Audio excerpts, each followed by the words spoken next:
দর্শক আমন্ত্রণ, যমুনা টেলিভিশন নিয়মিত আয়োজন 24 ঘন্টায় সঙ্গে আছেন মাসুদ মিশা। আপনারা জানেন 35 বছর পর একাধিক প্রার্থী অর্থাৎ দুজন প্রার্থীর মধ্য থেকে সংসদ সদস্যরা প্রত্যক্ষ ভোটের মাধ্যমে রাষ্ট্রের যিনি প্রধান মানুষ অর্থাৎ রাষ্ট্রপতি নির্বাচন করলেন এবং যিনি রাষ্ট্রপতি হয়ে বঙ্গভবনে যাচ্ছেন এর মধ্যে প্রজ্ঞাপন হয়ে গেছে।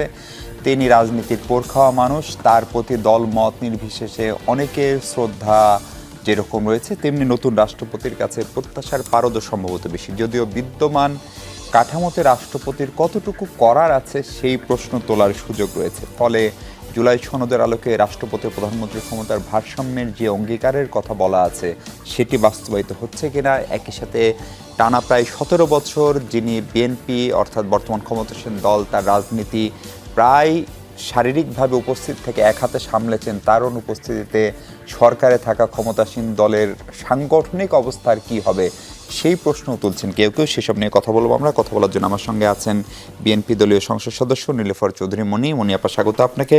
আছেন ডাক্তার তাজনুভা জাবিন, তিনি অল্টারনেটিভসের সংগঠক। ডাক্তার জাবিন, আপনাকেও স্বাগত। এবং আছেন অ্যাডভোকেট মাসুদ পারভেজ রাসেল, তিনি জামাত থেকে নির্বাচিত সংসদ সদস্য চুয়াডাঙ্গা একের। অ্যাডভোকেট রাসেল, আপনাকেও স্বাগত। মনি আপা, আপনাকে দিয়ে আলোচনা শুরু করতে চাই।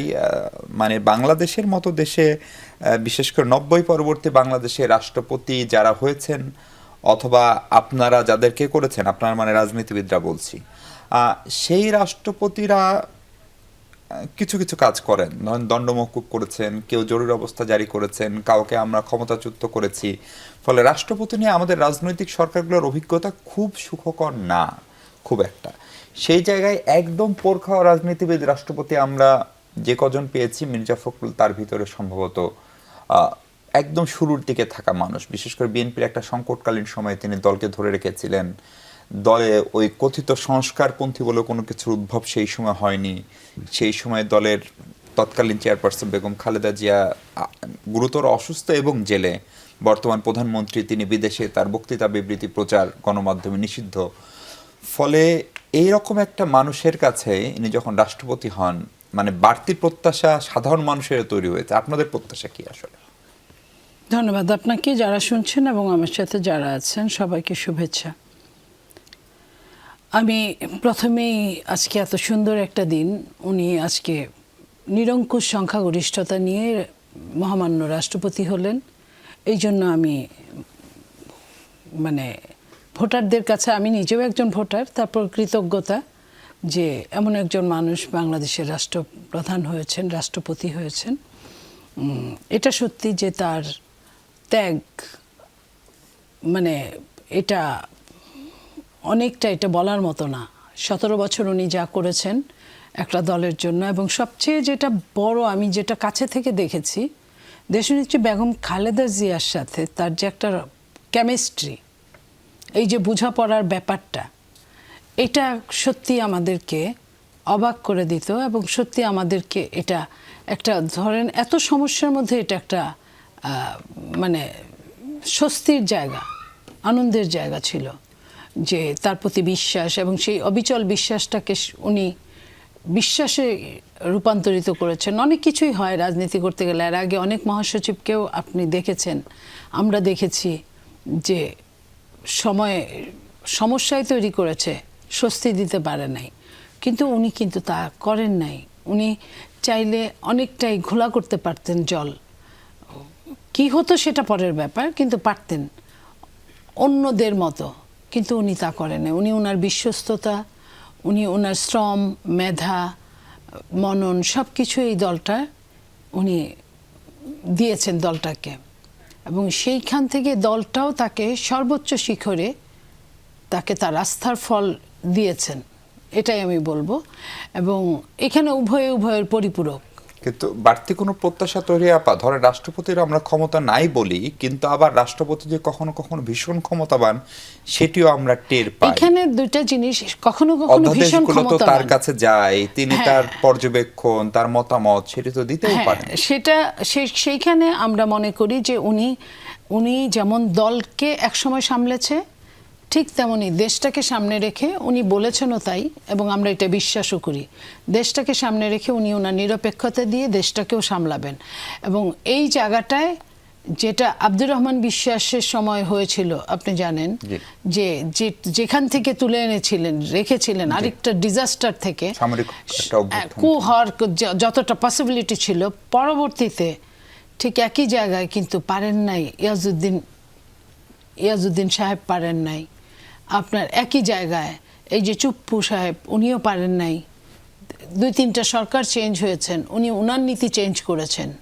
হ্যাঁ, তো আমার ধারণা বর্তমান মহামান্য উনি ওনার নীতিতে অটল থাকবেন। জি, পরিষ্কার একদম। তাজনুভা জাবিন, মানে রাষ্ট্রপতি পদটাকে একটা আলংকারিক পদ হিসেবে দেখা হয়। উনি প্রধানমন্ত্রী এবং প্রধান বিচারপতি নিয়োগ করেন, কিন্তু প্রধানমন্ত্রী হন সংসদের সংখ্যাগরিষ্ঠ দলের নেতা। বাকি যে কাজকর্ম সেগুলো তাকে করতে হয় প্রধানমন্ত্রীর সঙ্গে আলোচনা ক্রমে।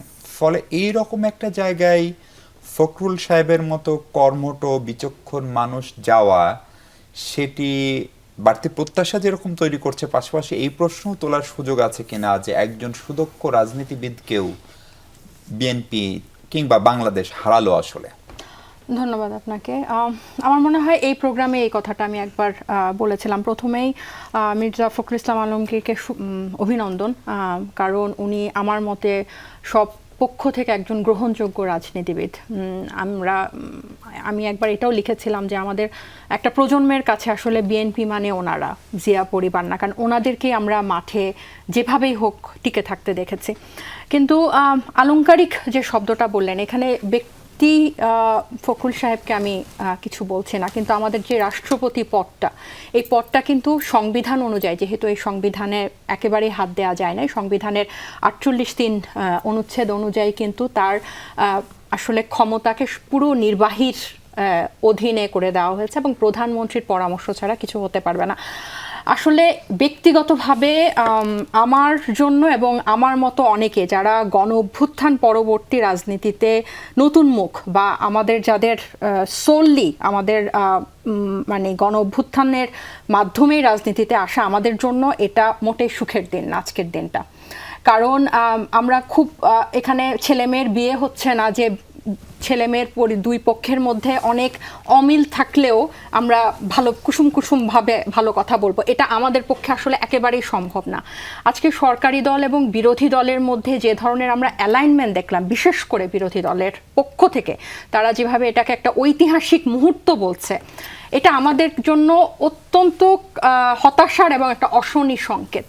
কেন অশনি সংকেত? কারণ হচ্ছে যখন এই সংবিধান সংস্কার পরিষদে ওনারা শপথ নিলেন না, বিএনপি নিলেন না, এবং গণভোট যখন নাই হয়ে গেল, এবং এই 70 অনুচ্ছেদের, আমি 70 অনুচ্ছেদের কথা বাদ দিলাম, আমাদের যে সংবিধানের মধ্যে যে এক ধরনের স্বৈরতান্ত্রিক ব্যবস্থা রয়ে গেছে, এগুলার বিরুদ্ধে কিন্তু আমরা, এই ফ্যাসিবাদ ব্যবস্থার বিলোপের বিরুদ্ধে কিন্তু আমরা গণ অভ্যুত্থানে অংশ নিয়েছিলাম, এবং এর পরবর্তী আলোচনা রাজনীতি কিন্তু এটা দিয়ে হয়েছে। এখন যে বিরোধী দলের কাছে আমাদের প্রত্যাশা যে তারা এটা জন্য জোরালো ভূমিকা রাখবে, তারা যখন এরকম একটা একপাক্ষিক, হ্যাঁ, এটা আসলে তো আজকের নির্বাচনটা তো রাগঢাক রেখে বলার উপায় নাই, এটা তো আসলে একটা মানে একটা স্টেজ ইলেকশন অ্যাকচুয়ালি, এখানে তো কোনো প্রতিদ্বন্দ্বিতা তো প্রশ্নই আসে না, কিছুই আসলে হয় নাই, এবং রাষ্ট্রপতির পদটাকে সংকুচিত করে ফেলা হয়েছে, ওনাকে ক্ষমতাটাকে, মির্জা ফখরুল ইসলামের ওনার আসলে ব্যক্তি না, রাষ্ট্রপতির পদটাকে সংকুচিত করে ফেলা হয়েছে, এক ধরনের ক্ষমতাহীন করা হয়েছে আমাদের দেশে, এটাই বাস্তবতা। চুপ্পু সাহেব যেরকম ছিলেন, হাসিনা, বিরোধী দল কি করতে পারতো? তারা প্রার্থী দিয়েছে, ভোট দিয়েছে, তাদের যারা প্রার্থী তারা তাদের প্রার্থীকে ভোট দিয়েছে এবং সেটা সেলিব্রেশন করেছে, এর বেশি তারা কি ভোট দেওয়া থেকে বিরত থাকতে পারতো? মিশু ভাই, আপনি নিশ্চয়ই সারাদিনের রেজাল্ট বা এটার একটা গণমাধ্যম, এটার আয়োজন, এটার একটা উচ্ছ্বাস দেখেছেন।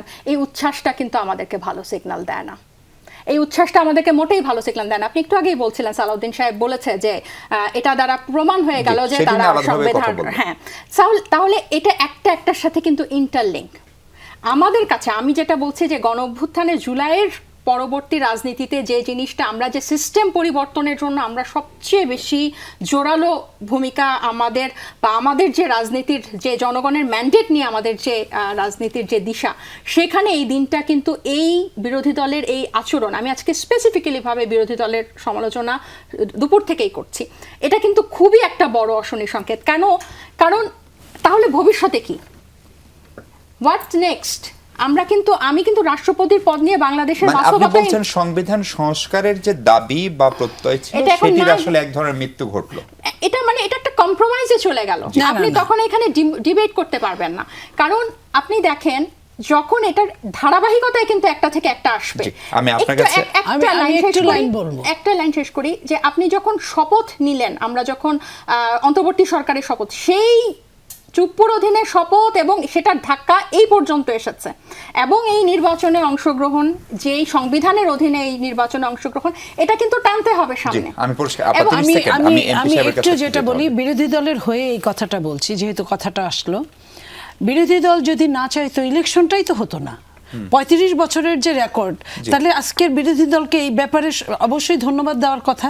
কারণ গণতন্ত্র, আমি জানি আমি ফেল করব বা পাশ করব বা করলেও করতে পারি, আমি সর্বোচ্চ, তারা কিন্তু তাদের সর্বোচ্চ মানুষটাকে নমিনেশন দিয়েছে। কারণ সেই মানুষটা একটা সময় বিএনপি করতো, তার সঙ্গে মুক্তিযুদ্ধের সম্পর্ক আছে, তার সঙ্গে অনেক রকমের সম্পর্ক সাবেক আছে। মন্ত্রী। তো সেই জায়গায় এইখানে বিরোধী দল অবশ্যই ধন্যবাদ পাওয়ার অধিকারী, কারণ বিরোধী দল চেয়েছে বলেই একটা নির্বাচন হয়েছে। নাহলে তো নির্বাচন ছাড়া একক মির্জা ফখরুল ইসলাম আপাতত উনি আলমগীর সেটাই বলার চেষ্টা করছেন যে বিরোধী দল যখন সরকারকে এটা ধন্যবাদ same, দেয় না, সেটা একটা গণতন্ত্রের কম্প্রোমাইজড। আমি শুনেছি এবং গণতন্ত্রের ভাষায় তো এটা। একতরফা, জি, আমি যখন পরিষ্কার। ফেল করব আমি একটু ধন্যবাদ দিব, বিরোধী আমি দলীয় এমপি সাহেবের কাছে congratulation যাই। জানাবো। হ্যাঁ, sure। অ্যাডভোকেট রাসেল ভাই, আপনি আলোচনা শুনছিলেন। আমার প্রথম প্রশ্ন হচ্ছে, নতুন রাষ্ট্রপতির কাছে আপনাদের বাড়তি কোনো প্রত্যাশা আছে কিনা? এই পদ এবং এই ব্যক্তি মানুষ, এটি একটি জায়গা, এবং দ্বিতীয় যে জায়গা সেটি হচ্ছে, আপনারা তো শতভাগ নিশ্চিত ছিলেন যে প্রক্রিয়ায় ভোট হচ্ছে তাতে আপনার ভোট 88, আপনি হয়তো আরেকটা ভোট পেতে পারতেন যদি গাজী সাহেব ভোট দিত 89, সেটাই পাওয়ার কথা আপনার সংরক্ষিত এবং ইয়ে মিলে। বিএনপি 5টি ভোট পায়নি, স্বতন্ত্র একজন দেননি, ডক্টর ওসমান ফারুক দেশের বাইরে, মির্জা সাহেব অসুস্থ, সেই সব হিসেবে। ফলে এইটাকে তাজনুভা জাবিন বলছেন এটা একটা স্টেজড বা পরিকল্পিত একটা ঘটনা, তাই তো হওয়ার কথা। ফলে আপনাকে আসলে কম্প্রোমাইজ করে ফেললেন। ধন্যবাদ আপনাকে এবং আলোচকবৃন্দকে এবং দর্শকবৃন্দকে।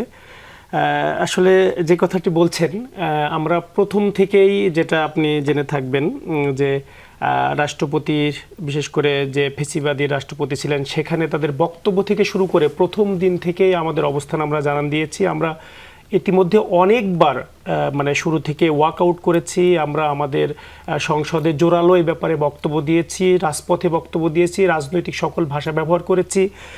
এখন এখানে এসে যেটা বিষয়টা ছিল, এইটা আমরা আসলে মূলত, আপনি বলেছেন যে আমাদের যিনি রাষ্ট্রপতি হয়েছেন, আমি একজন নাগরিক হিসেবে আমি রাষ্ট্রপতিকে অভিনন্দন জানাই। কিন্তু বিষয় হচ্ছে যে আমরা ভোটের যেটা বিষয়, সেটা হচ্ছে যে আমরা তো জেনে বুঝেই গিয়েছি। তবে আমরা এটাকে উপস্থাপন করতে চেয়েছি যে জুলাই সনদ যেটা ছিল, সেই জুলাই সনদ অনুযায়ী রাষ্ট্রপতির যে ক্ষমতার, প্রধানমন্ত্রী এবং রাষ্ট্রপতির ভারসাম্যের ব্যাপার ছিল, সেটা তো হয়নি ইতিমধ্যে। এছাড়া মানে আমাদের আর্টিকেল 70, এইটার যে রিফরমেশনের কথা বলা হয়েছিল, এইটার মাধ্যমে যে আমাদের নির্বাচিত জনপ্রতিনিধিদেরকে ইচ্ছাকে বা তাদের গণতন্ত্র অধিকারকে খর্ব করা হচ্ছে, এইটা যেমন জুলাই সনদের মধ্যে ছিল, ঠিক তেমনিভাবে বর্তমান সরকার, বিএনপি নেতৃত্বাধীন সরকারের 31 দফা যে কর্মসূচি, তার 7ম দফাতে এটাও ছিল।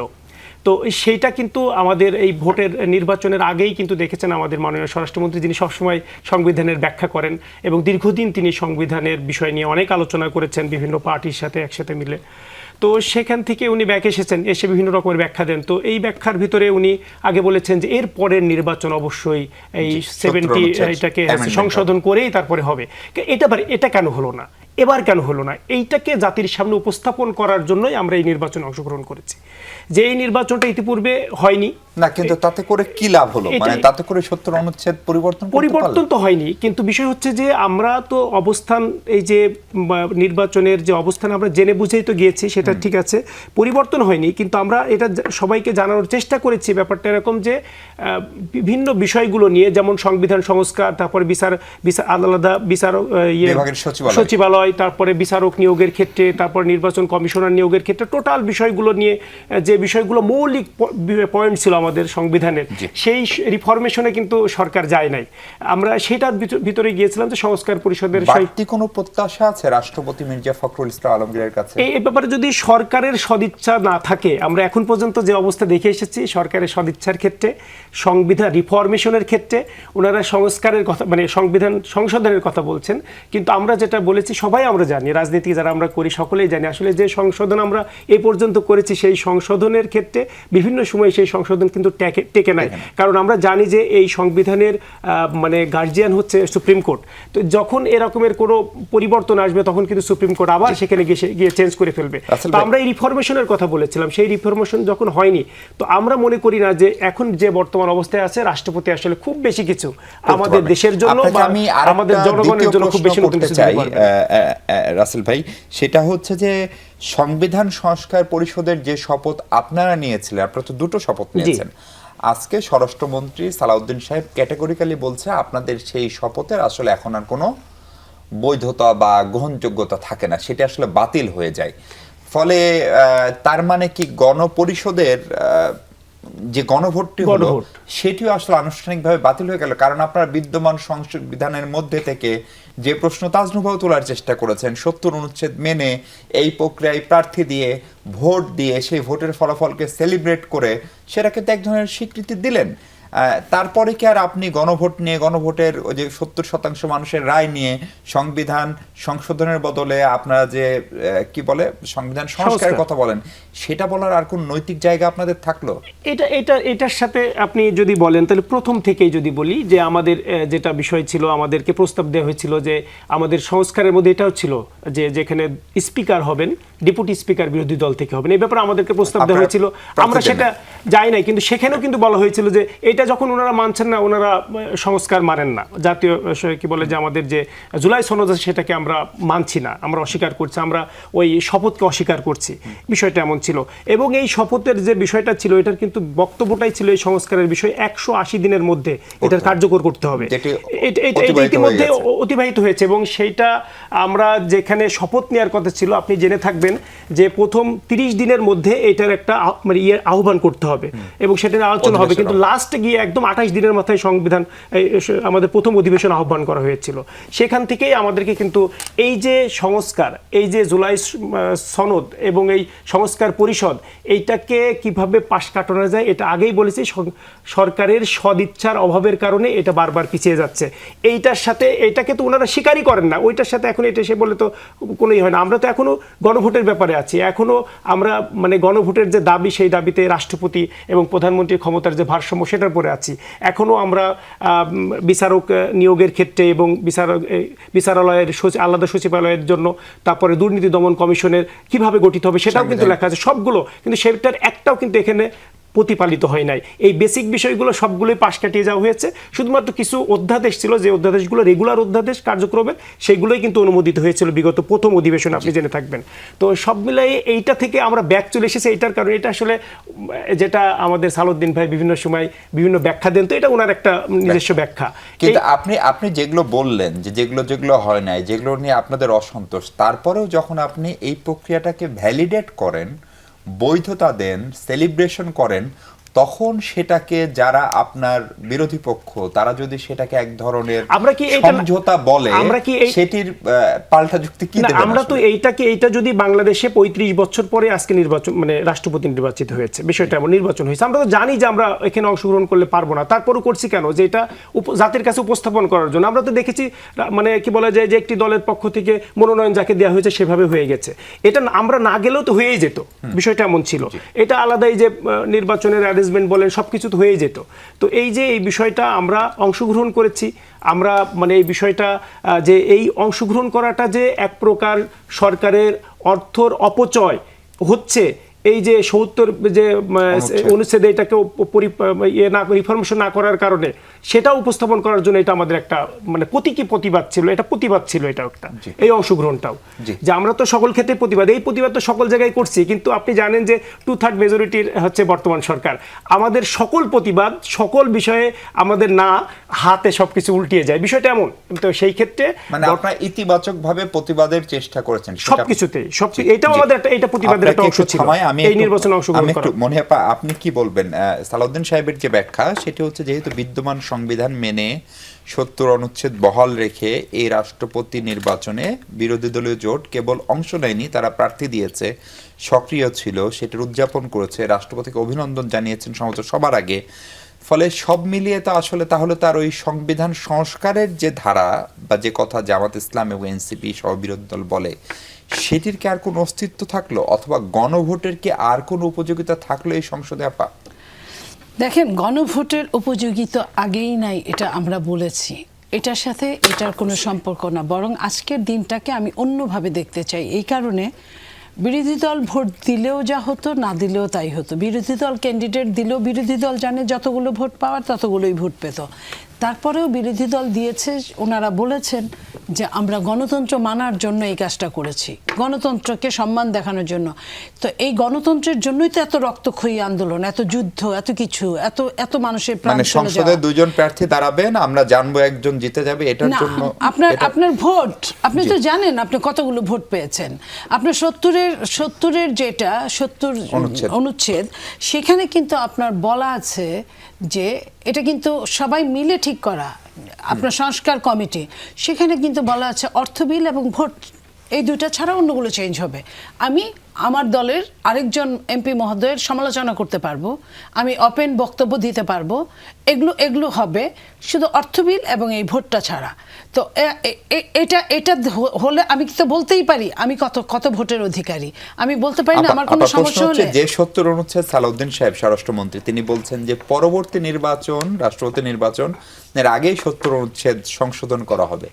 এই 6 মাসে সেটি করলে কি সংকটটা হতো? আপনার এইটার তখন চিন্তা ওইভাবে আসে নাই, কারণ রাষ্ট্রপতির পদটা যখন শূন্য হয়েছে তখনই রাষ্ট্রপতিটা এখানে আরেকজনকে আসতে হবে, এটাই স্বাভাবিক। এখন আপনার মাত্র মানে এই সরকার আসার পর মাত্র 2টো অধিবেশন গিয়েছে। 2টো অধিবেশনের একটা অধিবেশন ছিল রাষ্ট্রপতির বক্তব্যের উপর, আরেকটা ছিল বাজেট। এর মধ্যে যতগুলো আপনার পেরেছে সংস্কারের আপনার অধ্যাদেশগুলো বিল আকারে পাশ করেছে, তো চেষ্টা করেছে, এবং যেগুলো পারে নাই সেগুলো নিয়ে বলা হয়েছে যে আস্তে আস্তে যে কঠিন ব্যাপারগুলো আরো আলোচনা মাধ্যমে চুলচেরা হিসেব করে সেটা ভোট দেওয়া হবে। আর দ্বিতীয়ত নোট অফ ডিসেন্ট যেগুলো ছিল, এটা আপনারা সবাই জানেন, এটা আগেই বলা হয়েছিল যে নোট অফ ডিসেন্ট এগুলো আবার আলোচনা সংসদে উঠবে, সংসদ যদি চায় তাহলে পাশ হবে, না চাইলে পাশ হবে না, তাহলে তো কথা ক্লিয়ার। আর এই যেটা নিয়ে কথা হচ্ছে যে শপথ নেওয়াটা, 2টা শপথ নেওয়া শুধু সালাউদ্দিন সাহেব কেন বলবেন? আপনার এই শপথ নেওয়ার পরে আপনার স্বাধীন মালিক, আপনার আরো কয়েকজন অ্যাডভোকেট ব্যারিস্টাররা, তারা কিন্তু বলেছেন যে একসঙ্গে একই দিনে 2টা শপথ নিলে একটা শপথ কিন্তু আগের শপথটা ভঙ্গ হয়ে যায়। তারপরেও কিন্তু বিএনপি কিছু বলে নাই। না, তাহলে তো বিরোধী দল সংসদে থাকেই না। এই জন্য আপনার এত কষ্টের গণতন্ত্রের জন্য বিএনপি হয়তো কিছু বলে নাই, কিন্তু এটা তো সত্যি যে তার ওই শপথের কোনো কিছু এটাতে হয় না, ভ্যালিডিটি নাই। তাজনুবা জাবিন, 2জন ল মেকারের বক্তব্য আপনি শুনলেন এবং তারা মোটামুটি কিছু ইস্যুতে একই টোনে বলছেন, এটাকে আপনি সমঝোতা বলছেন কিনা, এবং এই ঘটনার পরে জুলাই সনদ বাস্তবায়নের ভবিষ্যৎ কি দেখেন? ডক্টর জাবিন, আমার প্রশ্ন ছিল সংবিধান সংস্কার পরিষদের শপথ বাতিলের যে কথা বলছেন স্বরাষ্ট্রমন্ত্রী মহোদয়, সেটি যদি হয় এবং যে প্রক্রিয়ায় রাষ্ট্রপতি নির্বাচন সম্পন্ন হলো, আমরা নতুন রাষ্ট্রপতি পেলাম, তাতে করে গণভোটের উপযোগিতা, সংবিধান সংস্কারের যে উপযোগিতা, সেগুলোর আসলে একরকমের সে আলোচনার সমাপ্তিও ঘটলো কিনা? অনেকটা ওরকম। আপনি বিরতির আগে জিজ্ঞেস করছিলেন যে আমার 2জন ডামে বামে 2জন সম্মানিত ল মেকারের সমঝোতার টোন আছে কিনা। অবশ্যই আছে, এবং আপা কিন্তু বলেছেন যে গণভোটের উপযোগিতা নাই। আমি একটু মনে করিয়ে দেই, বিএনপির 31 দফার প্রথম দফা হচ্ছে সংবিধান সংস্কার কমিশন গঠন। সো আমি আসলে জানি না কিসের ভিত্তিতে এটা 35 বছরের একটা রাষ্ট্রপতি নির্বাচন হয়েছে, এটা বাংলাদেশের জন্য কোন প্রেক্ষাপটে একটা মাইল ফলক। এটা তো আমাদের it didn't add up anything, কারণ এটা ওই একই জিনিস রয়ে গেছে। মানে এটা শুনতে খারাপ লাগলেও হাসিনার কথা চুপু মেনে চলতো, এখন মির্জা ফখরুল ইসলাম আলমগীর, তারেক রহমান সাহেবের কথা মেনে চলবে, কারণ আমাদের সিস্টেমটাই এরকম। উনি চাইলেও এখানে কোনো পরিবর্তন আনতে পারবে না। আমাদের জিনিসটা রাজনৈতিক সংস্কৃতি এবং আমাদের সংবিধান জিনিসটাকে এমন করে দিয়েছে। ওনার মানে এই যে প্রতীকী প্রতিবাদের কথা ওনারা বলেন, আমরা কিন্তু আজকে আমি সারাদিন আজকে দেখেছি এই প্রতীকী প্রতিবাদের পটাও ছিল না। ওনারা খুবই হাস্যোজ্জ্বলভাবে ওনাদের এমপিরা, বিরোধী দলের এমপিরা সোশ্যাল মিডিয়ায় ফটো দিয়েছেন, তারা খুবই একটা পিকনিক মুডে আছেন। সো এটা আসলে আমাদের জন্য ভালো বার্তা দেয় না। আমরা কারা? আমরা যারা এই বাংলাদেশের সিস্টেমটা পরিবর্তন করতে চাই। আপনারা অনেকেই এই সংস্কার শব্দটা শুনলেই তো এখন একটা গালি মনে করেন, কিন্তু এটার মধ্যেই কিন্তু আসলে সব কিছু নিহিত। এই যে আমাদের সব ক্ষমতা প্রধানমন্ত্রীর হাতে, আমাদের রাষ্ট্রপতি যে প্রধানমন্ত্রীর কথা মতো পরামর্শ মতো চলবে, এবং এই যে স্বৈরতন্ত্রের সূচনা যে আসলে এখানে, এবং সালাউদ্দিন সাহেব যে কথাটা এনেছে, আমি কেন এটাকে বলছি যে একটা অশনি সংকেত, কারণ বিরোধী দলের কোনো যুক্তি আর ধোপে টিকবে না সামনে। এমনি তো টিকে নাই, সামনে আরো টিকবে না। আপনি যখন কোন মুখে গণভোটের কথা বলবেন, আপনি কোন মুখে জুলাই সনদ বাস্তবায়নের কথা বলবেন? আমরা বিরোধী দলের কাছে কি আশা করব আমরা যখন এই অ্যালাইনমেন্টটা দেখব? বিশেষ করে রাষ্ট্রপতি নির্বাচন নিয়ে কিভাবে বিরোধী দল এটাকে ঐতিহাসিক মুহূর্ত বলে, কিভাবে এটাকে বিরল ঘটনা বলে, কিভাবে এটাকে উদযাপন করে, এটা অবশ্যই আমাদের জন্য একটা অশনি সংকেত। এবং সবচেয়ে দুঃখজনক, এখানে আমি দুঃখ আসলে জামাতের জন্য পাই না। তাহলে বিরোধী দল কি করতে পারতো? বিরোধী দল এটার শুরু থেকে, আমি এটার এই সংসদ বসার শুরু থেকে আমি বলছি যে এদের মধ্যে এক ধরনের সমঝোতা আছে, এবং বিরোধী দল যে গণভোট 13ই ফেব্রুয়ারি নাই হয়ে যাবে যে প্রশ্নটা এখন আসছে, এতদিন কিন্তু এটা গণভোটের প্রশ্নে ছিল। যতই আপনি অধিবেশনে বাজেট এবং ইত্যাদি নিয়ে ব্যস্ত থাকেন না, আজকে কিন্তু স্বরাষ্ট্রমন্ত্রী সরাসরি সংবিধান সংস্কার পরিষদের শপথে চলে আসছেন, এবং আগামীকাল এবং সামনের সপ্তাহগুলোতে দেখেন এটা কোথায় যায়। এবং এখানে সামনের অধিবেশনে কিন্তু 2টা খসড়া আইন উঠবে, মানবাধিকার এবং গুম। এই 2টা আইনও ধোপে টিকবে না, এগুলো পাশ হয়ে যাবে। মানে ধোপে টিকবে না, মানে বিরোধিতা ধোপে টিকবে না। ঠিক আছে, তাহলে আপনি যখন বলেন বিরোধী দল কি করতে পারতো, বিরোধী দল কিছুই করতে পারবে না, এটা আমাদের জন্য একটা হতাশার কারণ। কিছু না করে তারা কিন্তু অ্যালাইনমেন্ট করছে, তারা বাজেটেও কিন্তু কোনো ধরনের স্ট্রং কোনো আর্গুমেন্ট দাঁড় করাতে পারে নাই যখন বাজেট পাস হয়। এখন বাংলাদেশের জ্বালানি সংকটেও তারা কোনো স্ট্রং আর্গুমেন্ট দাঁড় করাতে পারছে না। আমি আরেকটা কথা বলি যে আপনি এর আগের ইয়াতে বলছিলেন যে রাষ্ট্রপতির কাছে আমাদের প্রত্যাশা কি? সামনে তত্ত্বাবধায়ক সরকার কিন্তু এই রাষ্ট্রপতির অধীনে হবে, যেটার কোনো সুরাহা হয় নাই। এবং আপনি এই ধরনের একটা অপোজিশন নিয়ে, আমি জামাতকে নিয়ে আসলে জামাতের কাছে আমার কোনো প্রত্যাশা ছিল না, মানে একজন নাগরিক হিসেবে আমি ভুলে যান আমি এখানে কোনো দলের প্রতিনিধিত্ব করে, আমি একজন সাধারণ নাগরিক হিসেবে জামাত বিরোধী দলে গিয়ে কোনো কিছু অ্যাড করতে পারবে এটা আমার এক্সপেকটেশন ছিল না। কিন্তু ওইখানে তরুণরা ছিল, তরুণরা জনগণের ম্যান্ডেট নিয়ে, তরুণদের জন্ম গণ অভ্যুত্থানের মাধ্যমে। আমি এটা মানতেই পারি না সংবিধান সংস্কার পরিষদ শপথ আজকে বাতিলের প্রশ্ন আসছে এবং সেখানে তরুণদের প্রতিনিধিত্ব আছে, এবং সেই অন্যতম যারা নেতৃত্ব দিয়েছে, এটা আমাদের জন্য ব্যক্তিগত পরাজয়, এটা আমাদের জন্য অত্যন্ত হতাশার। এবং এই তত্ত্বাবধায়ক সরকার ব্যবস্থা, এটার কোনো সুরাহা হয় নাই। তার মানে কি, আমরা কিন্তু দেখেছি বিএনপির রাষ্ট্রপতিকে তত্ত্বাবধায়ক সরকার প্রধান হতে, সেই ওই নিয়ম, তত্ত্বাবধায়ক সরকারের ঐকিক নিয়ম কিন্তু রয়ে গেছে এখনো। হ্যাঁ, এটা ছায়ের নিচে ছায় চাপা পড়া আগুনের মতো কিন্তু এখনো রয়ে গেছে। আপনি এটা কেন অস্বীকার করছেন? সংবিধান সংশোধনের জন্য একটি কমিটি হয়েছে, সেই কমিটিতে বিরোধী দলের কাছ থেকে লোক চাওয়া হয়েছে, তারা সদস্য মনোনয়ন করেনি, ফলে সেটি সংশোধন করে বিএনপিরও নির্বাচনী অঙ্গীকার ছিল রাষ্ট্রপতির ক্ষমতা বাড়ানো, বিশেষ করে সাংবিধানিক পদে নিয়োগ। আপনি কি বলে দুদক বলেন, পাবলিক সার্ভিস কমিশন, এরকম প্রতিষ্ঠানগুলো, সেগুলোর কিছু ক্ষমতা তো রাষ্ট্রপতির ক্ষেত্রে বাড়তেও পারে, কারণ ব্যক্তিটা তো মির্জা ফখরুল, তার কাছে তো প্রধানমন্ত্রীরও ব্যক্তিগত কিছু কৃতজ্ঞতা আছে। আমার মনে হয় না, কারণ এটা আপনিও কখনো বিশ্বাস করবেন না। বাংলাদেশের যে রাজনৈতিক সংস্কৃতি এবং গত 6 মাসে, গত 2 বছরে আমরা বিএনপির যে টোন দেখছি, বিএনপির যে অ্যান্টি রিফর্ম অবস্থান আমরা দেখছি, যেভাবে তারা মানবাধিকার খসড়া আইন মন্ত্রিসভায় অনুমোদন করেছে, আনবিলিভেবল। পুলিশকে সংস্কার না করে মানবাধিকারের মতো জঘন্য অপরাধ তারা পুলিশের হাতে রেখে দিয়েছে। মানে যার বিরুদ্ধে অপরাধ সেই তদন্ত করবে। এই সিমটমগুলো কি আপনার মনে হয়? মির্জা ফখরুল ইসলাম, আমি ব্যক্তিকে কিন্তু এখানে কোনো কিছু বলছি না, আহত করছি না, কিন্তু এই রাষ্ট্রপতি পদটা সম্পূর্ণ হাত পা বাঁধা একটা পদ, ক্ষমতাহীন একটা পদ। আমার পরিষ্কার মনে আছে, কিন্তু ক্ষমতা বাড়তে পারে না। এটা হতে পারে ভাই, তাহলে তো অনেক কিছুই হয়ে যেতে পারে। কারণ বিএনপিকেও তো আরেকবার ভোট চাইতে হবে, ফলে বিএনপি যে 31 দফা, মনিয়াপাড়া যে 31 দফা বা নির্বাচনী ইশতেহার দিয়েছেন, যেটা ওনারা মানছেন না, হ্যাঁ, যেটা ওনাদের মানার যেটা কথা। ওনারা অক্ষরে ফলে অক্ষরে- ওনাদের তো কদিন পর স্থানীয় সরকার নির্বাচন বিএনপি এককভাবে করবে, আজকে ভারপ্রাপ্ত মহাসচিব রুহুল কবির রিজভী ঘোষণা দিয়েছেন। ফলে তখন তো তাদের কাছে ভোটারের কাছে যাইতে হবে, তখন ভোটাররা তাদেরকে তো তার ফলাফল নিশ্চয়ই দিবেন যদি তারা না করেন। সেটা স্থানীয় সরকার নির্বাচন এর আমার কাছে মনে হয়, আমি যদিও যতটুকু বুঝি, এটা ডাইনামিক্স জাতীয় নির্বাচন বা আপনি যেটা ধরেন 5 বছর পরে তো বিএনপিকে নির্বাচন করতে হবে, সেটা 5 বছর পরে বিএনপির ফলাফল কি হবে সেটা নিয়ে কেন আমি জুলাইয়ের এতগুলা রক্তের পর যে অঙ্গীকার ঠিক হয়ে গেছে, যে জুলাই সনদ সাইন হয়ে গেছে, যে স্বরাষ্ট্রমন্ত্রী নিজে সংসদে দাঁড়িয়ে বলেছেন নির্বাচন ঠিকঠাক হওয়ার জন্য আমরা এগুলাতে রাজি হয়েছিলাম, সবার আগে সই করেছে, সেটা থেকে সবার আগে নিজেরা সরে এসেছে, নিজেদের দেয়া 31 দফা অক্ষরে অক্ষরে পালন করছেন না, পালন করার কথা বলছেন মুখে, তাহলে সেই বিএনপিকে 5 বছর পর কে কিভাবে ডিল করবে এটা তো আমাদের দেখার কথা না। আমরা যে জিনিসটা নিয়ে এখানে 2 বছর পর দাঁড়িয়ে আছি সেটা নিয়ে তো আমরা কথা বলবো। এবং একটা লাইন যে 15 সেকেন্ডে হয়তো তত্ত্বাবধায়ক সরকার ব্যবস্থার এটা সুরাহা কিন্তু হয় নাই। আমাদের মনে সন্দেহ যে এই রাষ্ট্রপতি কি সেই দলীয় ভাবেই, আবার আমাদের তো ইতিহাস আছে যে যার অধীনে, যে সরকারের অধীনে তত্ত্বাবধায়ক সরকার ব্যবস্থা হয়, এর পরের নির্বাচন সেই সরকারই জেতে।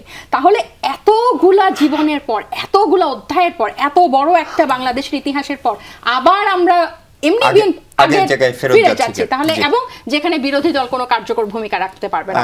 মনিয়াপা, আমি জানি যে সরকার দলে থেকে অনেক কথা বলা খুবই কঠিন, তারপর আপনাকে জিজ্ঞেস করি যে রাষ্ট্রপতির ক্ষমতা বাড়ার কোনো সম্ভাবনা, আপনার সংসদ সদস্যরা আনঅফিসিয়াল অনেক আলাপও হয়, এবং ব্যক্তিটি যখন মির্জা ফখরুল ইসলাম আলমগীর সম্ভবত বিএনপির সবচেয়ে ট্রাস্টেড মহাসচিব প্রতিষ্ঠার পর থেকে এই দীর্ঘ সময়ে, ফলে ব্যক্তি মির্জা ফখরুলের একটা অবস্থান, আর একটা হচ্ছে জুলাই সনদ এবং আপনার যে নির্বাচনী ইশতেহার, তার আঙ্গিকে কি রাষ্ট্রপতির ক্ষমতা খানিকটা বাড়ানোর কোনো পরিকল্পনা বিএনপির আছে বা বাড়তে পারে?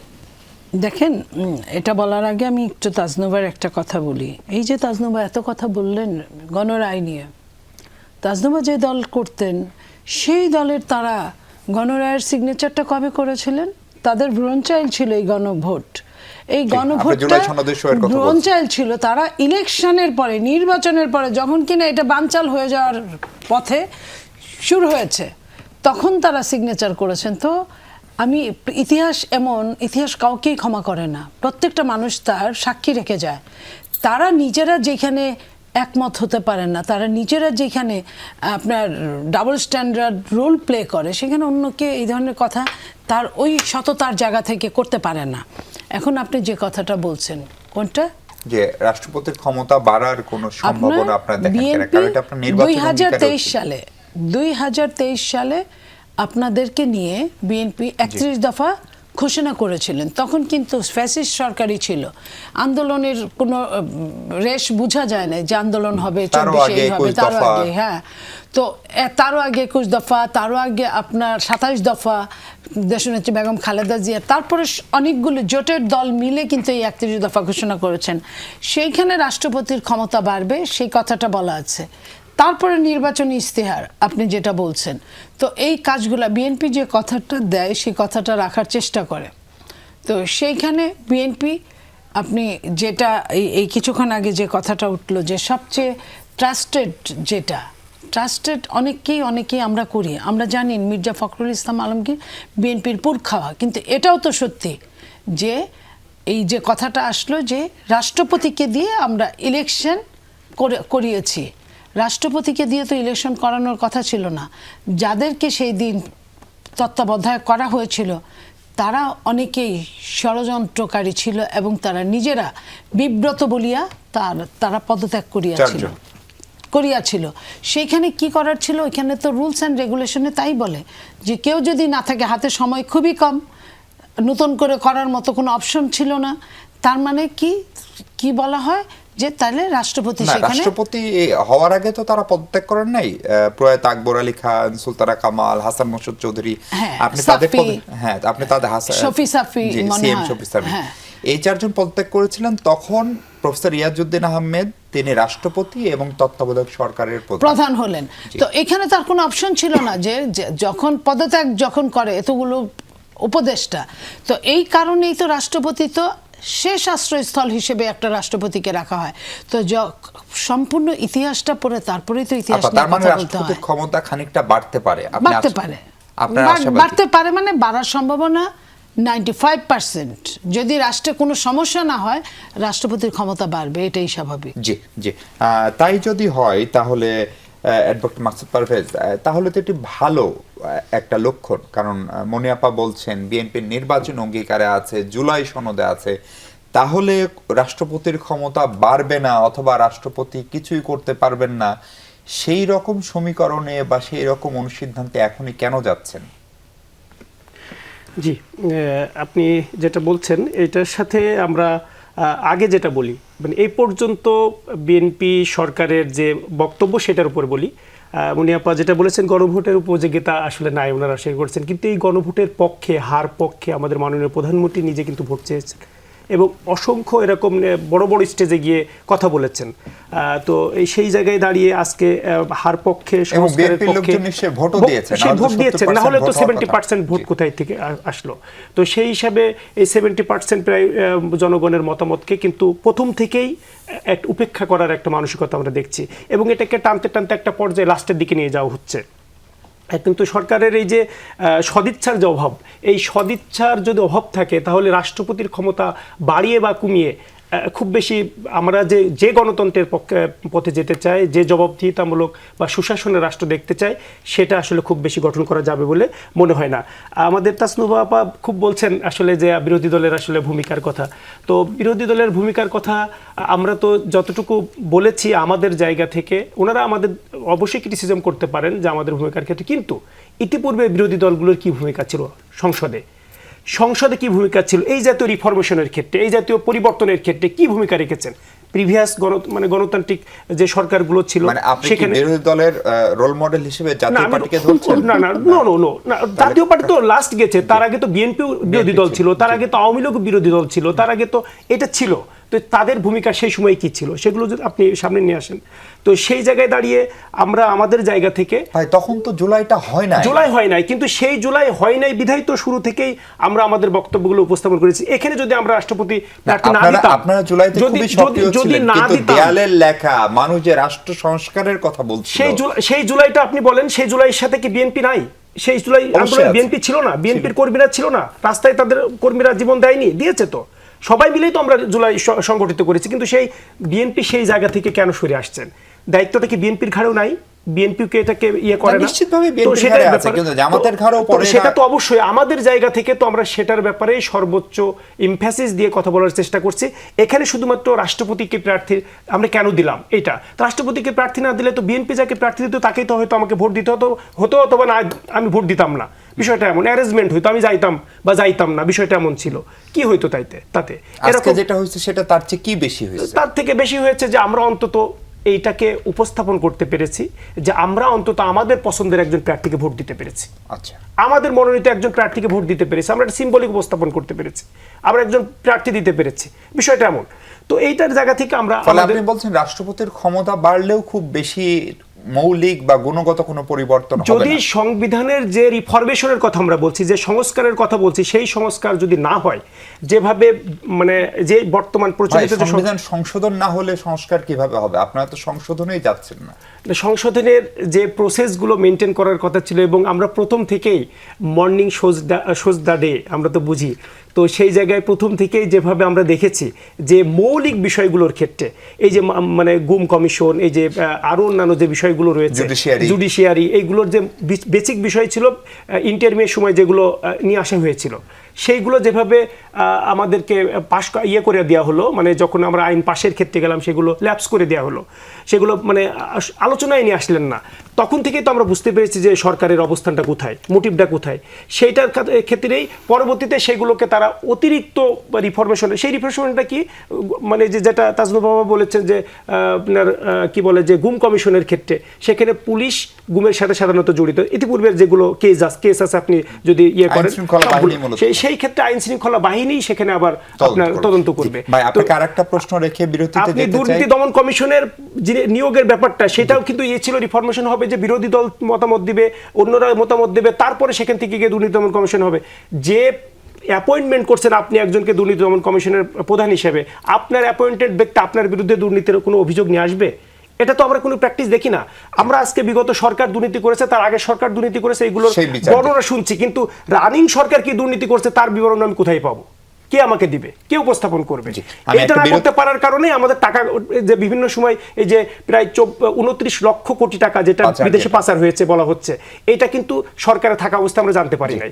বিরোধী দল জামাতের সংসদ সদস্য মাসুদ পারভেজ রাসেল আছেন আমাদের সঙ্গে। রাসেল ভাই, আপনি বলছিলেন যে আপনারা যেভাবে সম্ভব প্রতিবাদ করছেন এই 6 মাসে, এবং প্রয়োজনে যে জামাত রাজপথে যাবে তার নানা ইঙ্গিতও আমরা দেখি, বিশেষ করে বিদ্যুৎ গ্যাস ইস্যুতে আপনারা নানান ইস্যুতে বাট গরম করার চেষ্টা করছেন। ফলে এই অবস্থায় মির্জা ফখরুলের মতো পরীক্ষিত একজন মহাসচিব যিনি বিএনপির ছিলেন, তিনি আর বিএনপির মহাসচিব নাই, বা বিএনপির তার সদস্যপদ এখন আনুষ্ঠানিকভাবে নেই। ফলে নতুন মহাসচিব নিশ্চয়ই কেউ হবেন, রুহুল কবির রিজভী ভারপ্রাপ্ত মহাসচিব। ফলে সরকারে থাকলে সবসময় যে দল সরকারে থাকে তার দলের সাংগঠনিক শক্তি কমে, এটা আমাদের অতীত অভিজ্ঞতা একদম 90 পরবর্তী বাংলাদেশে। ফলে বিএনপির রাজনৈতিক ভবিষ্যৎ আপনারা কোথায় দেখেন, এবং এই দুর্বলতার সুযোগ আপনাদের দলকে বলা হয় অনেক বেশি সুসংগঠিত, একটু শৃঙ্খলা বেশি, পারস্পরিক বা সিঙ্গেল কমান্ড, সেই সুযোগ কি জামাত নিশ্চিতভাবেই নিবে তো নাকি? এটার বলার আগে আপনাকে একটু বলি, আমাদের তাজনুর ব্যাপারে একটা কথা বলেছি যে উনি বলেছেন সরকারি দল আর বিরোধী দলের ভিতরে কুসুম কুসুম সম্পর্কের কথা। কুসুম কুসুম সম্পর্কের কিছু দৃষ্টান্ত দুই একটা আমি বলতে চাই। কুসুম কুসুম সম্পর্কের ব্যাপারে আপনি যদি দেখেন, এই ব্যাপারে সংসদে আমরা কথা বলেছি, সকল পর্যায়ের মানে উন্নয়নমূলক কার্যক্রমের যে বাস্তবায়ন বা যেগুলো ডিস্ট্রিবিউশন, এইগুলোর ক্ষেত্রে ব্যাপক আকারে বৈষম্য। সেখানে কি সরকারি দলের সংসদ সদস্য যারা আছেন নির্বাচিত, তাদের আসনগুলোতে শিক্ষা প্রতিষ্ঠানগুলো দিয়ে দেওয়া হয়েছে আগে ভাগে, বিরোধী দলকে এখনো দেওয়া হয় নাই। বিভিন্ন টিআর কাবিখার যদি আপনি কথা বলেন, সেগুলোর ক্ষেত্রে বিরোধী দলের নেতার আসনে স্থানীয় সরকার মন্ত্রী সেখানে শুধু দেখতে গেছেন, কিন্তু সেখানে কতটুকু কাজ বাস্তবায়ন হয়েছেন উনি বলতে পারবেন। তবে আমরা জানি যে খুব বেশি সেখানে কাজ বাস্তবায়ন হয়নি। তবে প্রধানমন্ত্রী যেহেতু বলে দিয়েছিলেন যে দেখতে যাওয়ার কথা, উনি দেখতে গিয়েছিলেন, সেটা আমরা জানি। তো সব মিলে বিষয়টা এমন যে আমরা এই কথাগুলো শুনতেছি, কিন্তু বাস্তবিক অর্থে আমরা কাজ করতে গিয়ে বুঝতেছি যে কিভাবে প্রত্যেকটা জায়গায় সরকার মানে নিজে থেকে নিজের মতো করে, আগের সরকার যেটা করতেন, এই জুলাই বিপ্লবের আগের সরকার দলীয়করণের করতে করতে ফ্যাসিস্ট পর্যায়ে গেছেন, সেই পথের দিকেই অনেকটা বলা যায় যে ধাবিত হচ্ছেন। তো সেই জায়গায় দাঁড়িয়ে এইখানে কিভাবে আমাদের সাথে কুসুম কুসুম সম্পর্ক আছে এটা আমাদের বুঝে আসে না। মির্জা ফখরুল না থাকায় বিএনপির সাংগঠনিক দুর্বলতা বাড়বে বা নাকি কমবে, নাকি একই রকম না, থাকবে? এটা তো আসলে মানে দল হিসেবে বিএনপি নির্ধারণ করবে। তবে আমরা যেটা জানি যে মির্জা ফখরুল অবশ্যই একজন কি বলা যায় যে ত্যাগী নেতা, এবং খুবই দলের একটা বিপদের মুহূর্তে তিনি হাল ধরেছিলেন, আমরা তখন দেখেছি। এর পাশাপাশি এখন ভারপ্রাপ্ত হিসেবে যাকে রাখছেন, তাকেও আমরা দেখেছি যে একা একা দাঁড়িয়ে অফিসের সামনে বসে থেকে আন্দোলনের কর্মসূচি বাস্তবায়ন করেছেন। তো সব মিলে দলের প্রতি যে ডেডিকেশন সেটা আছে। এরপরও যদি মানে একদম সময় এই দলীয়করণের এই প্রসেস চলতে থাকে, তারপরে যদি এই রকমের ভাবে যে বিশৃঙ্খল ম্যানেজমেন্টের যে প্রবলেম হচ্ছে, জ্বালানি নিয়ে, বিদ্যুৎ নিয়ে, সার নিয়ে, এই ম্যানেজমেন্টের এই বিশৃঙ্খলা যদি চলতে থাকে, যদি এগুলো আশু সমাধান না করতে পারে। এবং আপার একটা কথা বলেছেন জ্বালানি এবং বিদ্যুৎ নিয়ে আমরা কথা বলেছি কিনা, এটা নিয়ে আমাদের কর্মসূচি ছিল, আমরা প্রত্যেকটা জেলাতে গিয়ে দিয়েছি। এবং আমরা সংসদে ইতিপূর্বে বিগত সংসদের এগুলো দেখেন, আমি নিজেও কথা বলেছি জ্বালানি বিদ্যুৎ নিয়ে, স্ট্রংলি বলেছি আমরা। আপনি একটু ছোট করে বলবেন কিনা মির্জা ফখরুলের অনুপস্থিতি দল হিসেবে বিএনপিকে খানিকটা ভোগাতে পারে কিনা, অথবা নতুন যিনি মহাসচিব হতে পারেন বা হতে যাচ্ছেন, এমনিতেই দল যখন সরকারে থাকে তখন তাদের নানান ধরনের ব্যস্ততা থাকে, নানান ধরনের প্রলোভন থাকে, নানান ধরনের সুযোগও থাকে। ফলে সেটির শিকার বিএনপি সেটি সামাল দিতে পারবে কিনা? বিএনপি অনেক পুরনো দল এবং এখনকার বাস্তবতায় সবচেয়ে অভিজ্ঞ দল, তাদের দেশ পরিচালনারও অভিজ্ঞতা আছে, এবং রুহুল কবির রিজভী সাহেবও অনেক গ্রহণযোগ্য একজন মানুষ। সো আমার কাছে মনে হয় না যে এটা খুব একটা ইফেক্ট পড়বে, বিশেষ করে জুলাই পরবর্তী 17 বছর পর যখন রাজনৈতিক প্রেক্ষাপট চেঞ্জ, সো তৃণমূলের মানুষও কিন্তু অনেক মোটিভেটেড। সো এখন কিন্তু আগে যেরকম ছিল আওয়ামী লীগ বিএনপি, এখন কিন্তু বিএনপির প্রতি মানুষের অনেক আগ্রহ আছে। সো এটা আমার কাছে মনে হয় না যে নেক্সট 5 ইয়ার্স এটার ইফেক্ট হবে, এটা আমার যতটুকু বুঝে আসে। আমি ওনার একটা কথা বলতে চাই যে কুসুম কুসুম যেটা করলো, আমরা কিন্তু ছায়া মন্ত্রিসভার কথা খুব জোরে সোরে শুনেছিলাম। যদি আমাদের সেটা থাকতো আমরা দেখতাম যে ওনাদের ছায়া জ্বালানি মন্ত্রী কি প্রস্তাব দেয়। আমরা আপনাদেরকে পর্দা চাইতে দেখেছি, গাড়ি চাইতে দেখেছি, ওয়াশিং মেশিন চাইতে দেখেছি।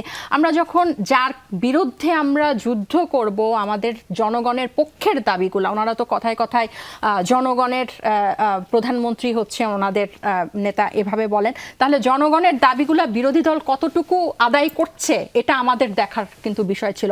আদারওয়াইজ এই কর্মসূচি, এই স্ট্রং করে বলা, এগুলা কিন্তু এখন মানে রাজনীতিবিদদের জন্য কেউ অপেক্ষা করে থাকে না। এখন বাক স্বাধীনতা অত্যন্ত মানে সবচেয়ে মানে কঠিনভাবে চর্চিত হচ্ছে বাংলাদেশে আমার কাছে মনে হয় এখন পর্যন্ত। সো এটা রাজনীতিবিদরা বলার জন্য কেউ অপেক্ষা করে না, এটা খালি তাদের ল মেকারদের মুখ থেকে বের হয়, সাথে সাথে কিন্তু এটার একটা রিয়াকশন আসে। সো আমাদের কিন্তু স্ট্রং, এবং উনি যে কথাটা বলে আমাকে সবচেয়ে বেশি আশ্চর্য করলো যে বিগত বিরোধী দলের সাথে তুলনা, it's a totally hopeless statement.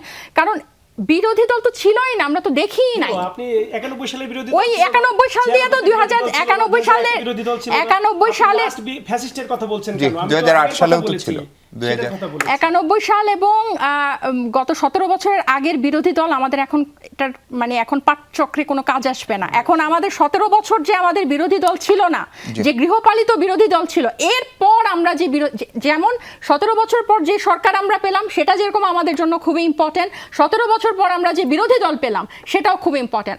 আমরা কিন্তু এই সরকারকে কখনো পুরনো সরকারের সাথে তার যোগ্যতা দিয়ে তুলনা করতে চাই না। সে যখন তার আগের মতো কাজ করে, যেভাবে তারা, আমি শুধু একটা লাস্ট, আপনি দেখেন কিছুদিন আগে, 2 দিন আগে মনে হয় 17 তারিখ হচ্ছে এসআরবি আইন খসড়া পাশ হয়েছে মন্ত্রিসভায়। এই র্যাবের বিলুপ্তি নির্বাচনের আগে বিএনপি প্রেস কনফারেন্স করে চেয়েছে, সেখান থেকে সরে এসে তারা র্যাবকে হুবহু জাস্ট এই নাবিলা ইদ্রিস আপা বলে যে আকিকা করে জাস্ট র্যাব থেকে এসআরবি করেছে, হুবহু রেখে দিয়েছে। অথচ বিএনপি ইলেকশনের আগে প্রেস কনফারেন্স করে এটার বিলুপ্তি চেয়েছে। আমাদের তুলনা কিন্তু ওইখানে। জি আপা, আপনি দলের কর্মী, আপনি ছাত্র দল করা মানে মাঠ থেকে উঠে আসা মানুষ, ফলে মির্জা ফখরুলের শূন্যতা নিশ্চিতভাবে দলে আপনারা ফিল করেন, কিন্তু সেটি কাটিয়ে ওঠার জন্য যে পদক্ষেপ, এবং যেহেতু এখন আপনারা ক্ষমতায়, ফলে সেইখানে কোনো ঘাটতি বা কোনো চ্যালেঞ্জও দেখেন কিনা? দেখেন, একজনের অভাব আরেকজন পূরণ করতে পারে না। যে যেমন তার ভালো মন্দ সব কিছু নিয়ে সে তেমনই, সেই জায়গাটা হয়তো পূরণ করতে পারবে না। কিন্তু এটা সত্যি যে বিএনপিতে একের অধিক, আপনি দেখেছেন গত 2 দিন আগে 4 জন স্ট্যান্ডিং কমিটির মেম্বার যোগ হয়েছে। 4 জনের মধ্যে 2 জন আপনার ছাত্র রাজনীতি করা, একদম মাঠ থেকে উঠে এসেছে আমাদের মতো। তো সেইখানে বিএনপিতে এক ধরনের প্রশিক্ষণ চলছেই।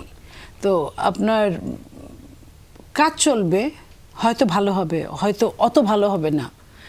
যে কথাটা আসলো যে সরকারি দলে একটু ঘাটতি থাকে, দল সরকারে বিলীন হয়ে যাবে কিনা? না, বিলীন হওয়ার কোনো প্রশ্ন নাই। বিএনপি এই প্রথম সরকারে আসে নাই। বিএনপি এর আগেও 1-এর অধিকবার, 2-এর, 3-এর অধিকবার, 4-এর অধিকবার ক্ষমতায় এসেছে, এবং তারপরে বিএনপি টিকে থেকেছে। টিকে থেকেই এত কিছু, 17 বছর পর 15.5 বছর ফ্যাসিস্টের অত্যাচার, 2 বছর অনির্বাচিত সরকারের অত্যাচার, এবং 1.5 বছর ইন্ট্রিম সরকারের এক ধরনের বিমাতাসুলভ আচরণ, সব কিছু কিন্তু বিএনপি সহ্য করেই কিন্তু বিএনপি টিকে থেকেছে। সো এই জায়গাটায় বলে না যে ব্যক্তি পরিবর্তন হবে, চেয়ারটা পরিবর্তন হবে না। চেয়ারে যে ব্যক্তি আসবে সে আগের ব্যক্তি যেভাবে কাজ করেছে সেভাবে করবে, হয়তো ধারাটা একই থাকবে, হয়তো বা একটু অগোছালো, একটু বেশি গুছালো, এমন হতে পারে। জি, অনেক ধন্যবাদ নীলুফার চৌধুরী মনি, ধন্যবাদ ডক্টর জাবিন, ধন্যবাদ অ্যাডভোকেট রাসেল। দর্শক, এই ছিল আলোচনা। ভালো থাকুন সবাই, নিরাপদ থাকুন।